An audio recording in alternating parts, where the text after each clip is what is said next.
Student, this is Vijayalakshmi Rathore, teacher of Freshbird school. आज हम लोग पढ़ेंगे क्लास 6 से चैप्टर नंबर 9 हृदय परिवर्तन।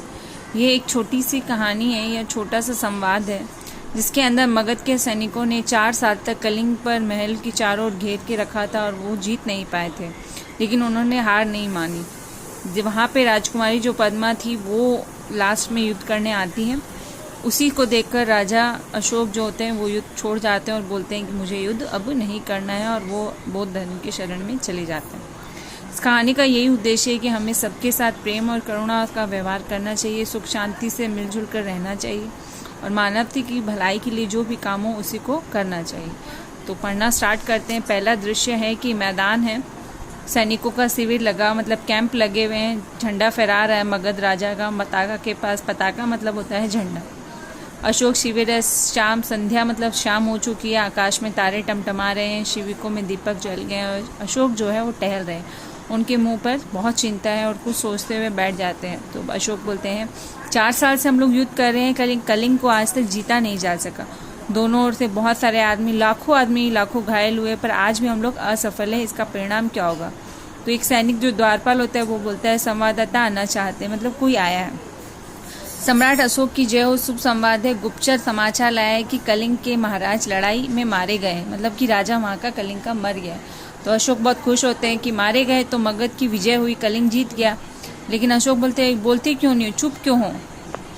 तो संवाददाता धीरे से बोलूं क्या महाराज, कलिंग का जो दुर्ग का फाटक है वो आज बंद है। फिर किस मुंह से हम ये सोचें कि कलिंग हम लोग जीत गए? तो अशोक को गुस्सा आ जाता है। कलिंग के फाटक आज भी बंद है। हाँ महाराज, कलिंग के फाटक आज भी बंद है। अशोक को बहुत गुस्सा आता है और वो, अगर बंद है तो खुल जाएंगे, जाओ जाकर सेनापति से कह दो कि कल सेना का संचालन वो खुद करेंगे, या तो दुर्ग के फाटक खुलेंगे या हमारी सेना वापस चली जाएगी। ऐसा बोलकर वो जो सेना संवाददाता होता है वहाँ चला जाता है। अब दूसरा दृश्य आता है जिसमें सुबह हो जाती है और सब लोग वहाँ युद्ध की तैयारी कर रहे हैं। अशोक बोलते हैं कि मेरे वीर सैनिकों, 4 साल से युद्ध हो रहा है, हम कलिंग को जीत नहीं पाए, लेकिन अब दुर्ग मगध जो पताका है वो हमारा ही नहीं फहरा और कलिंग के राजा मारे गए। उसके सेनापति पहले ही कैद हो चुके हैं, फिर भी कलिंग अभी आत्मसमर्पण नहीं कर रहा है। तो आज हम अपनी मातृभूमि की शपथ लेके हैं कि या तो हम कलिंग के दुर्ग का अधिकार सदा के लिए कर लेंगे या सदा के लिए मृत्यु की गोद में सो जाएंगे। सब सैनिक तैयार, तलवार खींचकर बोलते हैं, महाराज अशोक की जय हो। दुर्ग का फाटक खुलता है और सब आश्चर्य से देखने लगते हैं कि तलवार खींची की खींची रह जाती है। वहाँ पे सब पूरी सेना होती है, लेकिन सब स्त्री होती है। सेना के आगे पुरुष वेश में वीरांगना जो सैनिक वेश में साक्षात चंडी के रूप में दिखाई देती है। ये कलिंग की महाराज की लड़की है पद्मा।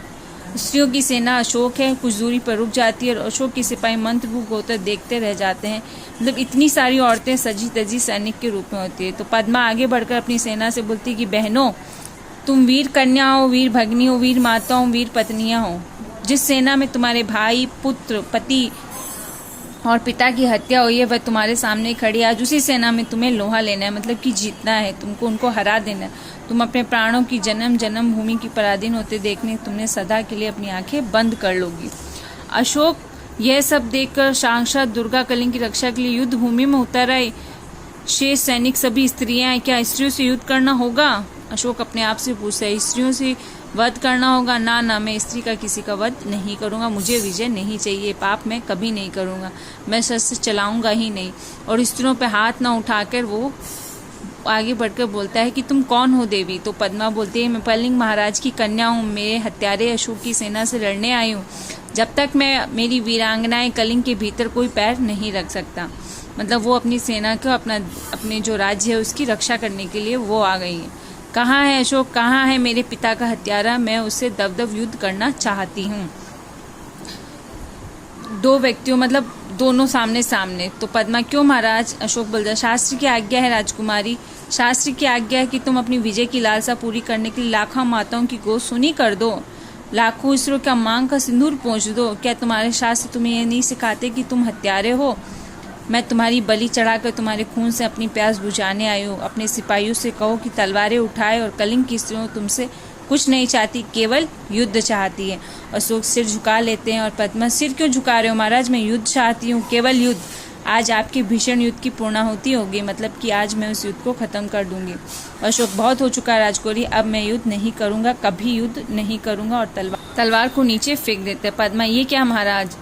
अशोक अपने सैनिकों से भी बोलता है कि तलवारें नीचे फेंक दो, आज से अशोक तुम्हें किसी भी आक्रमण की आज्ञा नहीं देगा, फेंक दो तलवारें। सभी सैनिक अपनी तलवारें फेंक देते हैं।